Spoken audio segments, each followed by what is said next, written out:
আমার নবী যদি পেটে 2টা পাথর বাঁধতে পারে, আমার পেট তার চাইতে বেশি দামি না? আমার নবীর দাঁত যদি শহীদ হতে পারে, আমার দাঁত তার চাইতে বেশি দামি না? আমার নবীর গালে যদি চড় মারা হতে পারে, আমার গাল তার চাইতে বেশি দামি না? আমার নবীর চেহারায় যদি থুতু মারা হতে পারে, আল্লাহর কসম আমার চেহারা তার চাইতে বেশি দামি না?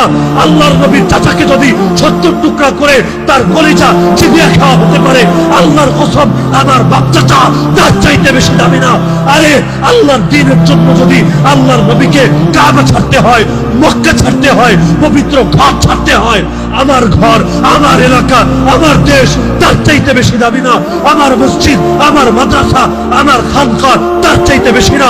আরে প্রয়োজনে দুনিয়ার সাপ ছাড়বো, প্রয়োজনে নিজে শহীদ হব, প্রয়োজনে আমার স্ত্রী বিধবা হবে, আমার সন্তান এতিম হবে, আমার বাপের কোল খালি হবে, আমার মায়ের চোখ থেকে অশ্রু ঝরবে, কিন্তু আল্লাহকে সাক্ষী রেখে আজকে বলে যাবেন, হে আল্লাহ, যে কোনো মূল্যে তোমার জমিনে তোমার দিনকে ভুলুণ্ঠিত হতে দেব না।